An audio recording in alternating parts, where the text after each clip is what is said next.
pessoal, nós vamos iniciar agora as análises do artigo intitulado A Pesquisa Qualitativa e a Formação do Pesquisador, Elementos para um Paradigma Dialógico. Nós dividimos esta aula em 3 partes.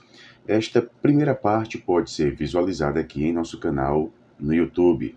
Caso você queira acessar o nosso curso preparatório, veja na descrição desse vídeo o link que você poderá, acessar para encontrar o nosso curso preparatório. Ok, pessoal? Então, analisando aqui este artigo, é muito importante que a gente tenha em mente os conceitos que se fazem presentes no título.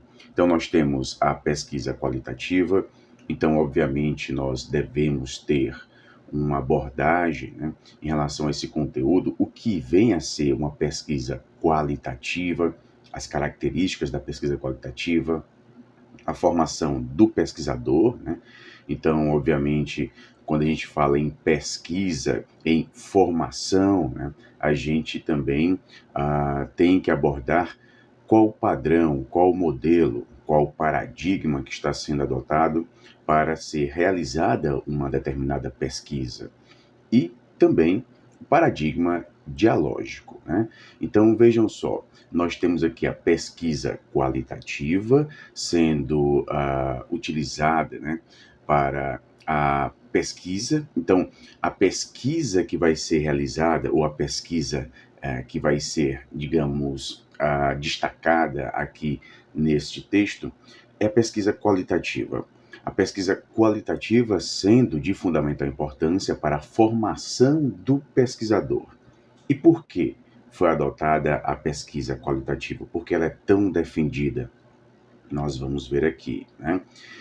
E dentre os modelos adotados para se fazer uma pesquisa, o modelo adotado aqui vai ser o modelo dialógico. Também um conceito muito importante que vai ser discutido neste artigo, tá bom? Então, tomando por base o primeiro conceito que a gente identifica nesse título, pesquisa qualitativa. Nós podemos entender a pesquisa qualitativa como sendo uma abordagem de pesquisa que vai estudar aspectos subjetivos dos fenômenos sociais. Por isso que a abordagem qualitativa é muito utilizada em estudos relacionados ao campo da educação, da sociologia, do campo comportamental. Então, nós podemos dizer que é uma relação muito próxima da abordagem qualitativa com essa perspectiva, digamos, subjetivista. Então, nós temos que os objetos que vão ser investigados nessa abordagem, nesta pesquisa qualitativa, são fenômenos que ocorrem em determinado tempo, local, cultura. Então, a pesquisa qualitativa vai abordar temas que não podem ser quantificados. Daí essa ideia de que a pesquisa qualitativa e pesquisa quantitativa não podem andar juntos, o que na verdade chega a ser uma falácia. A gente tem sim boas pesquisas qualitativas que se fundamentam em dados quantificáveis também, mas o foco aqui gira em torno da pesquisa qualitativa. Então, a pesquisa qualitativa é normalmente utilizada para se estudar objetos que são muito complexos, que dificilmente uma mera abordagem quantitativa seria suficiente para a gente chegar ao conhecimento mais profundo desse objeto. Então, a gente pode utilizar a pesquisa qualitativa para estudar crenças, símbolos, valores, relações humanas de um determinado grupo social. Então, no que diz respeito a esses temas, esses objetos mais complexos, normalmente é utilizada a pesquisa qualitativa. E devido a esse caráter subjetivo que a pesquisa qualitativa nos traz, é preciso realizar um trabalho, normalmente, um trabalho de campo. Então, o pesquisador, ao adotar a pesquisa qualitativa, normalmente vai a campo coletar os seus dados. Dados estes que serão analisados, né? E normalmente esse pesquisador ele se aproxima deste objeto que está sendo investigado. Não só se aproxima, como também pode participar da produção desses dados. Então, aquela ideia positivista, né, de distanciamento do pesquisador com o objeto que está sendo investigado, na pesquisa qualitativa isso é relativizado, né? O campo vai ser o momento, né, em que o pesquisador vai se inserir no local onde vai ocorrer o fenômeno social que vai ser investigado por ele. Por exemplo, se o objeto de pesquisa é uma associação de moradores, o pesquisador ele vai frequentar as reuniões, vai conhecer os indivíduos que estão envolvidos com esta organização. Então a gente tem uma ida a campo, né? Essa coleta próximo, né, com os indivíduos que vão ser estudados, né? Então a gente tem aqui uma perspectiva, né, é, dialógica, interacional, né, entre o pesquisador e o objeto que está sendo investigado, uma aproximação muito grande. Por isso que o próprio artigo nos traz essa dialogicidade, esse paradigma, né, da perspectiva dialógica. O pesquisador, né, vai contribuir para a produção dos dados que serão analisados, e essa produção dos dados, a emergência desses dados, ela se dá sobretudo por meio do diálogo do pesquisador com o indivíduo que está sendo investigado, né? Então, esse diálogo vai fazer emergir os dados que serão analisados. Por isso que é adotada aqui, né, a perspectiva da dialogicidade. E falar de diálogo, dialogicidade, né, automaticamente a gente pensa aqui, né, em um grande estudioso brasileiro que foi Paulo Freire, né? Então, Paulo Freire, a relação dele com a educação no Brasil guarda o mesmo estatuto ontológico, né, a questão da essência, né, que existe entre Sócrates e a filosofia. Paulo Freire, a gente pode dizer que é o mais socrático dos educadores brasileiros, né, por trazer a importância desse diálogo na produção do conhecimento que se dá no campo educacional, né, o diálogo entre professor e aluno. Então, o conhecimento não é visto como blocos que são levados pelo professor, né? O conhecimento não está pronto, não é visto como algo acabado. O conhecimento é produzido por meio do diálogo, né? Assim como o conhecimento no campo da pesquisa, que nós estamos trabalhando aqui, né? Esse conhecimento, ele surge no diálogo. Aqui, no caso, o diálogo entre o pesquisador e o indivíduo que está sendo pesquisado, né? Então, a gente pensa logo, né, nessa perspectiva freiriana de educação, né, de produção do conhecimento. Paulo Freire não pensou a educação nessa perspectiva cartesiana, né, da clássica dicotomia, da clássica separação sujeito-objeto, né? Aluno, conhecimento como algo separado do aluno. Professor e aluno, não, a perspectiva aqui é do diálogo, né? Ambos interagindo para a produção do conhecimento. Pesquisador e pesquisado, dialogando, interagindo, produzindo conhecimento. Essa é uma das características principais da pesquisa qualitativa, né? Por isso que a gente pensou aqui logo em Paulo Freire, né? Então, Freire vai alertar que a escola, nesse modelo cartesiano, positivista, capitalista, por que não dizer, né?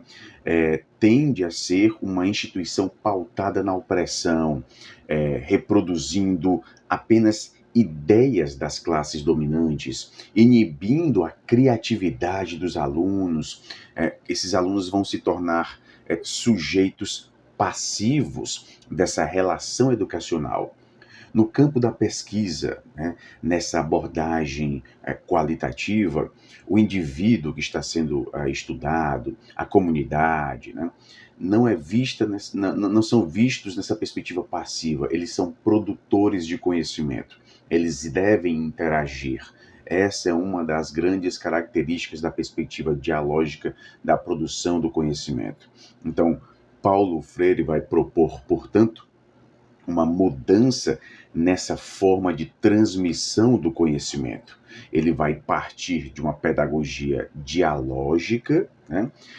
Essa pedagogia dialógica tem como metodologia levar o aluno a se descobrir como um ser pensante, um ser capaz de problematizar a realidade na qual ele está inserindo e, obviamente, refletir sobre as questões sociais que estão cercando este aluno.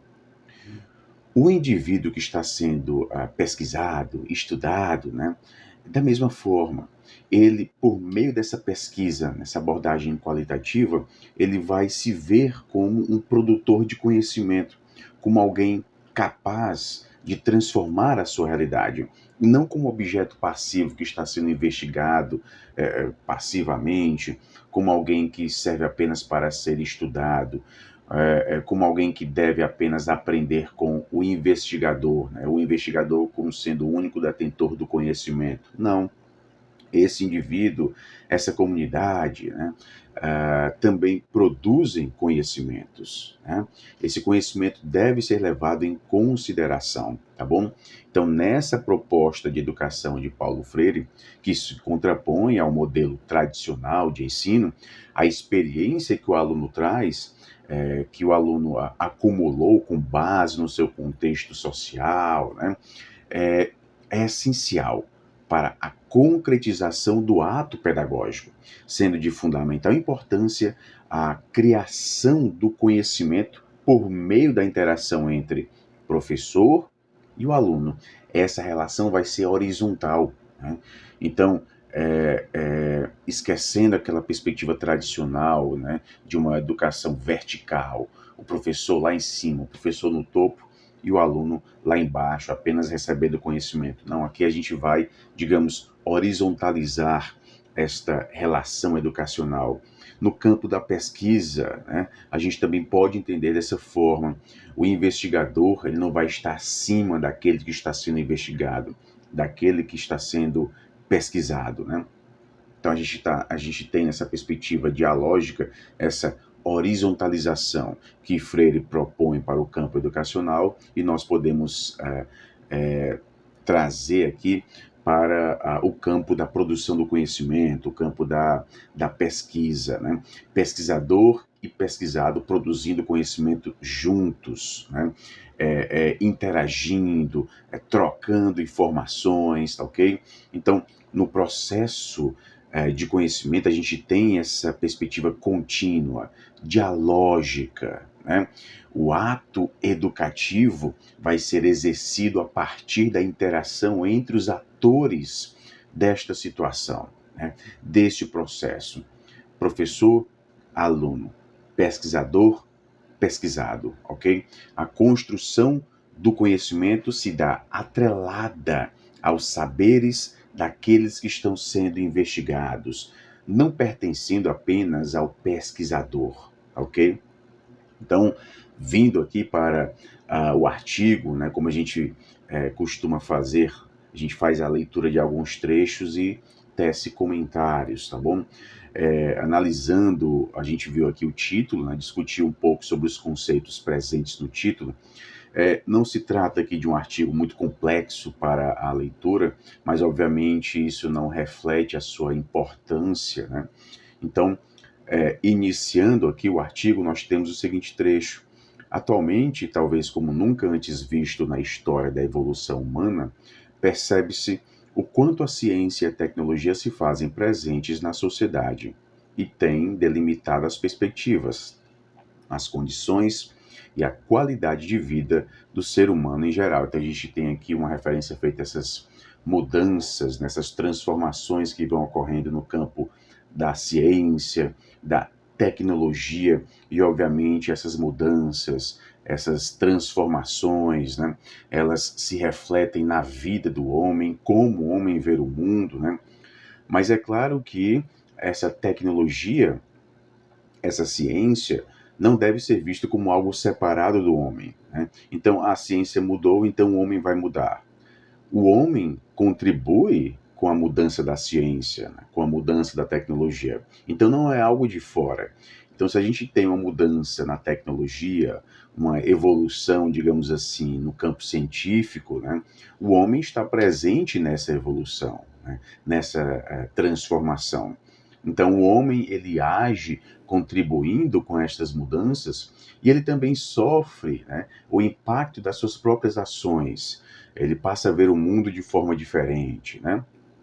Então a gente tem essas mudanças. Nesse sentido, cabe refletir sobre o papel esperado aos sujeitos e o papel que o ser humano tem frente a esta nova realidade, realidade de transformações cada vez mais acentuadas, né, mais intensas, né? O homem é um ser social. Sua existência e identidade estão condicionadas às relações que estão estabelecidas com os demais e com o meio, né? Nós, como seres humanos, né, nós temos a nossa existência atrelada ao aspecto social, né? Nós existimos em sociedade e isso é algo que a gente não pode, digamos, a gente não pode se desfazer disso. Somos seres sociais, é uma perspectiva ontológica. O homem é um ser social, né? Ele precisa dos demais para viver, né? Então, a sua existência e sua identidade estão condicionadas às relações que são estabelecidas com os demais homens e também com o meio. Por não possuir sua trajetória estática, torna-se um ser dependente da interação com o ambiente, né? Então, a nossa trajetória não é estática, né? Ela não tem um caminho único, né? Não é algo imutável, né? Nós estamos em constante transformação, em constante modificação, né?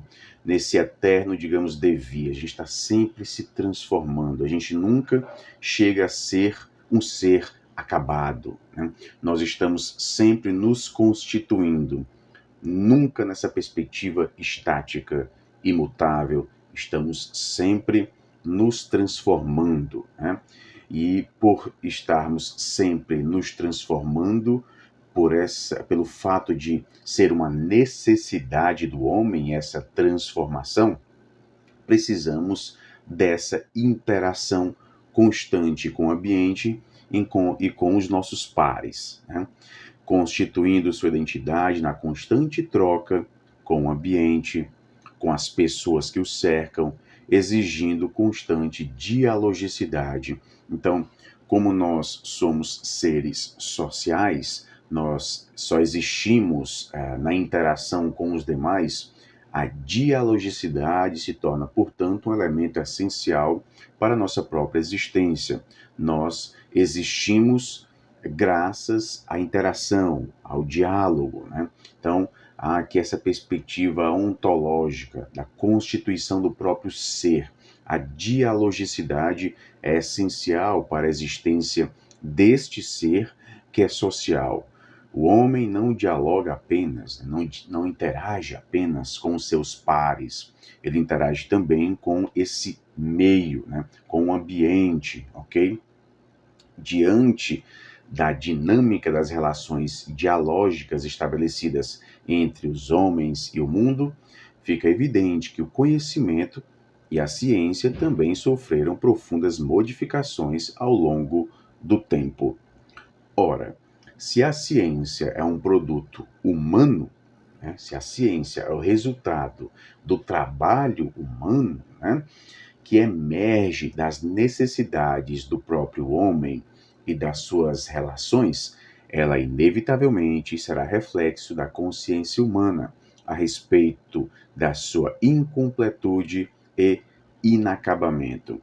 Acabamos de falar que o ser humano é um ser inacabado. incompleto. Nós não vamos chegar a essa completude. Essa completude seria o momento final, né? De que é um momento em que nada mais poderia ser feito para nos transformar, né? Estaríamos completos. Não. Aqui a perspectiva é da incompletude. Estamos sempre nos transformando, né? E essa transformação também é o reflexo de novas necessidades que vão surgindo. Obstáculos vão surgindo, né? E para superar esses obstáculos, vamos nos transformando, né? Produzindo mais conhecimento para ultrapassar esses obstáculos. Essa produção de conhecimento, obviamente, vai se refletir, né? Na atualização do campo científico. Então, essa ciência como sendo o produto humano, a ciência é também um resultado das transformações humanas, né? Das transformações para superar as barreiras que vão surgindo à própria existência humana, né? E essas transformações humanas refletem muito bem essa característica de incompletude, de inacabamento, né? Trazendo aqui o que eu falei lá no início de Sócrates, de Paulo Freire, né? Ambos pregavam essa perspectiva do inacabamento, né?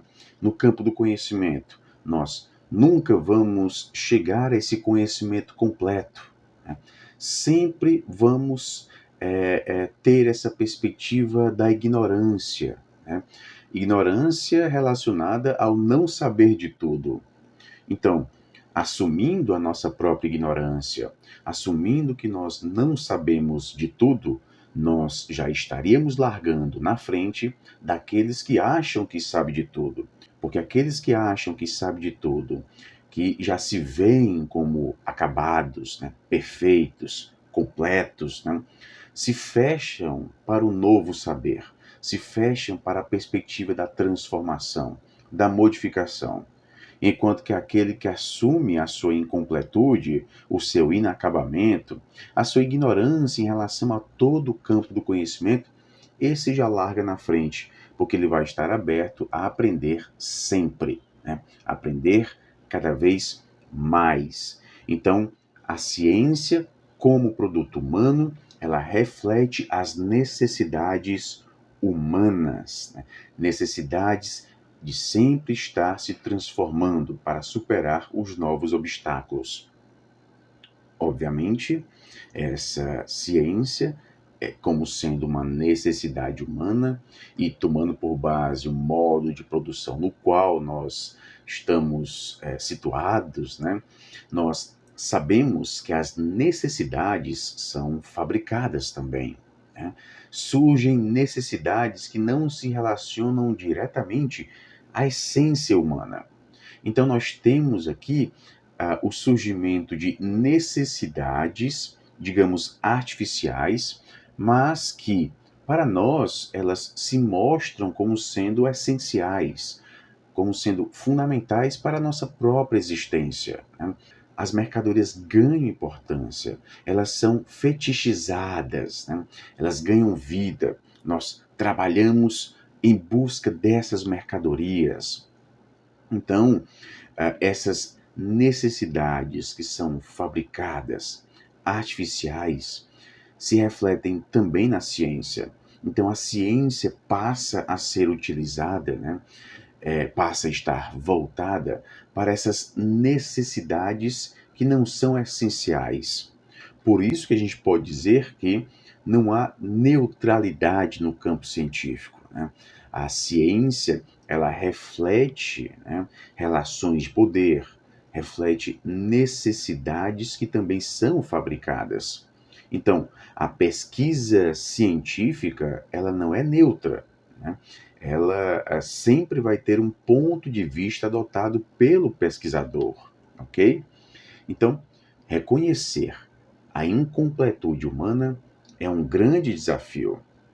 Falamos de Paulo Freire, falamos de Sócrates, dessa perspectiva da incompletude, do inacabamento, da ignorância, e como aqueles que se veem completos, acabados, né, imutáveis, Esses não entendem, ou pelo menos não querem ver essa perspectiva da transformação. São contrários à mudança, são contrários à transformação.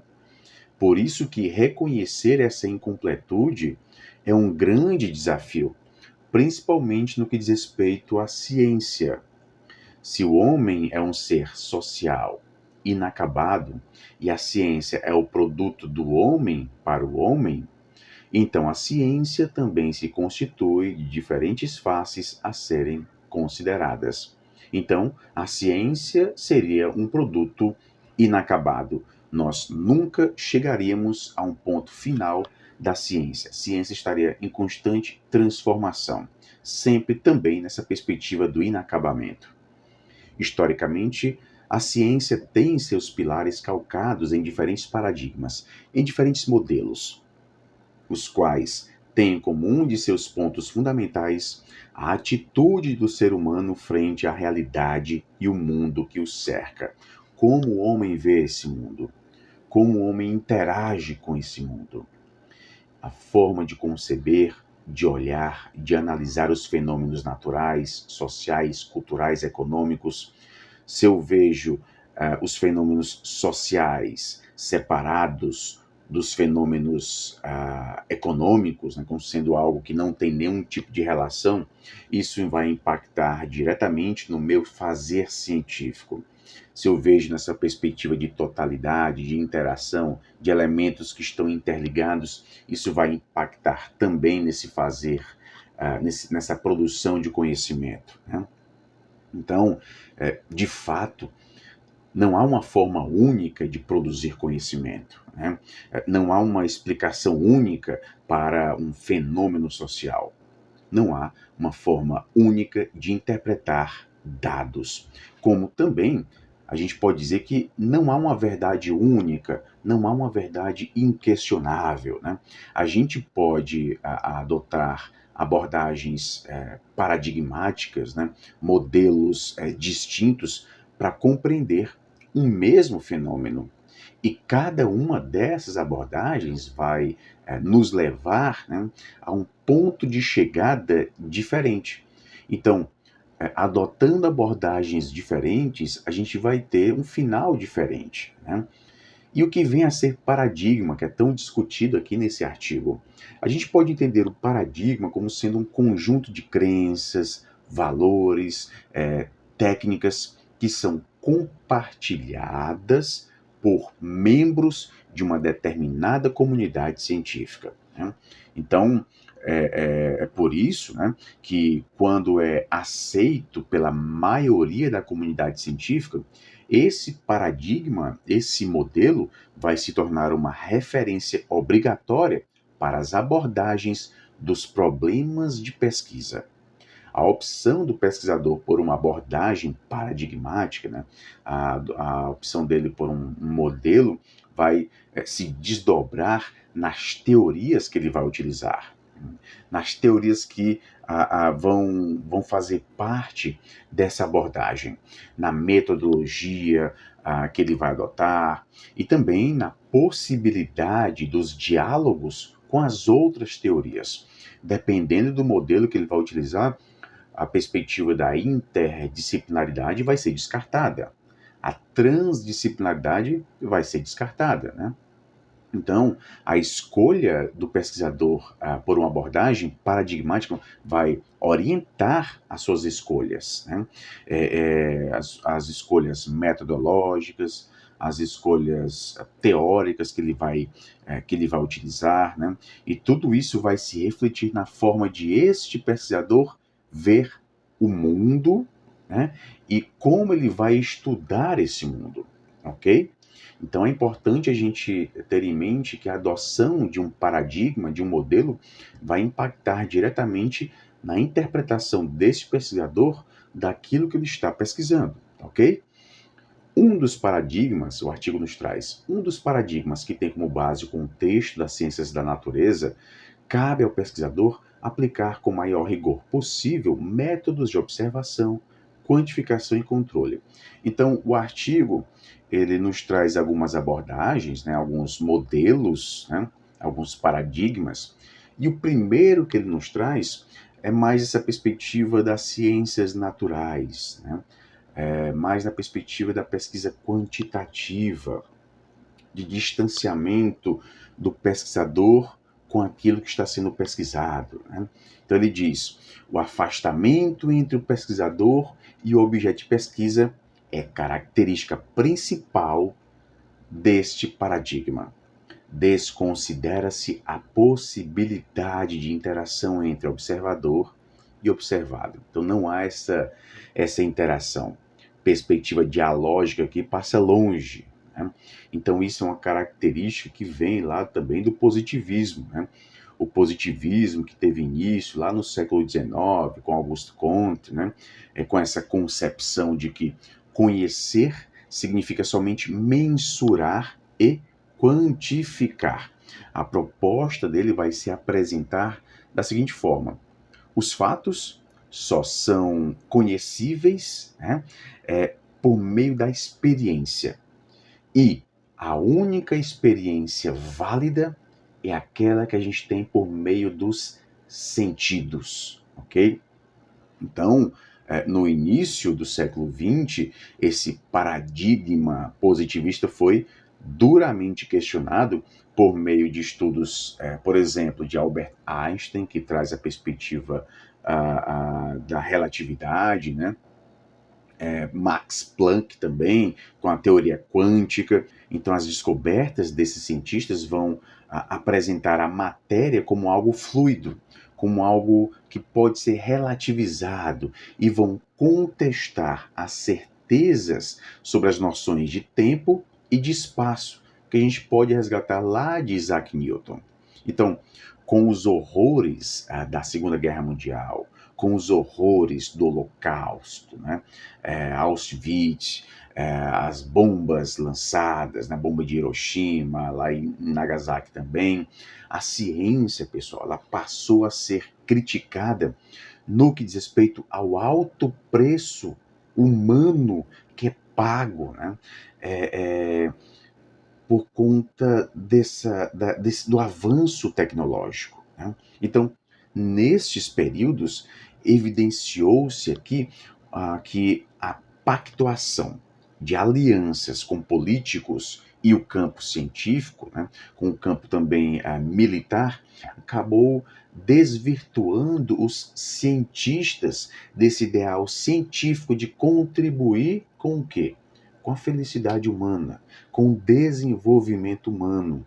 Então, a ideia de uma ciência voltada única e exclusivamente para o bem-estar geral da sociedade, isso é deixado de lado. A visão da ciência como conhecimento objetivo e a figura do cientista como sujeito onisciente, né, isso vai ser duramente criticado. O distanciamento proposto e assegurado pelo paradigma positivista se mostrou inalcançável diante da constatação de que a distinção entre o sujeito e objeto não é tão nítida. Os contornos dessa distinção, né, não estão demarcados claramente. Em outra perspectiva, diante aqui da dinâmica dialógica das relações humanas e da flexibilidade das relações que são estabelecidas entre o homem e o meio em que ele vive, o pesquisador está, de forma inevitável, cada vez mais imerso no mundo de seus objetos de pesquisa.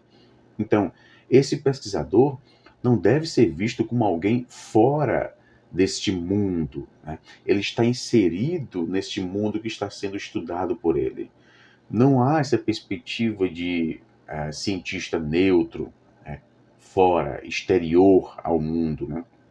Ele está inserido, ele tem crenças, ele tem conhecimentos que são adquiridos entre os seus pares, não apenas entre os cientistas, mas também entre aqueles que convivem com ele, ok? Então, essa a perspectiva, né, que já vai trazer aqui o que o artigo aponta, né, que vai criticar aquela perspectiva positivista, né, essa perspectiva permite ponderar sobre os elementos necessários à produção de conhecimento e produção de significados no âmbito das ciências sociais e humanas.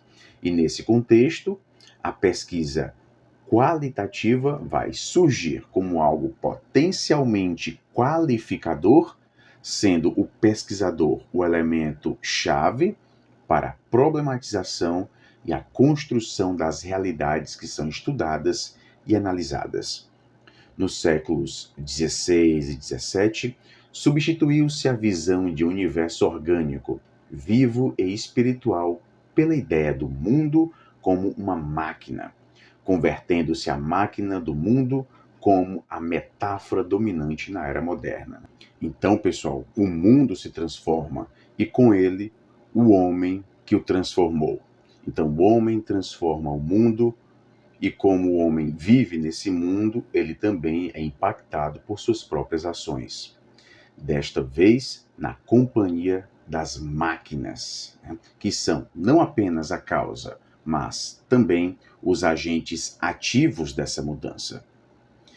Somente no século XIX, apesar de esparsos prenúncios no século XVIII, é que o modelo de racionalidade se estendeu às ciências sociais, sendo possível, então, falar-se de um modelo global de racionalidade científica. No entanto, conforme indica Santos, esse paradigma passa por várias crises, havendo um paradigma emergente, um modelo que vai surgir por conta da ineficiência do modelo anterior, né, que deve ser não apenas científico, mas também um paradigma social. Estamos falando aqui de Boaventura de Souza Santos, né? Um livro muito conhecido dele, é um discurso sobre as ciências, né, na qual ele destaca que esse modelo científico, esse paradigma científico, ele é insuficiente, né? Então ele propõe também esse paradigma social. Mas é importante a gente destacar que não foram somente as descobertas científicas que proporcionaram a crise da ciência. A filosofia já questionava a pretensão de objetividade e certeza que estavam presentes na ciência e também nos seus métodos, ok? Percebe-se então a ligação indissociável entre o meio científico e social. O mesmo homem que faz a ciência é parte dela. O investigador também é parte daquilo que ele está investigando. Por isso que nós não podemos ver, né, investigador e investigado como sendo, digamos, polos antagônicos, separados, né? E na interação com o mundo através da ciência, torna-se protagonista da evolução da sociedade. Nesse contexto, vislumbra-se a perspectiva de um paradigma, e aqui que o artigo vai defender, né? Ele falou do paradigma positivista, mas ele vai defender um paradigma aqui. Perspectiva de um paradigma que evoca a presença marcante do ser humano e pesquisador como o que responde pela interlocução de diferentes saberes e realidades, pela compreensão de diferentes realidades, considerando-se a incompletude do seu saber. O meu saber é incompleto. Se ele é incompleto, eu tenho que estar nessa constante busca pela completude, sabendo que eu nunca vou chegar nesta fase de completude, né? Então, eu sempre devo estar nesta busca por algo que eu nunca vou conseguir, que é essa completude, mas eu devo estar sempre em busca.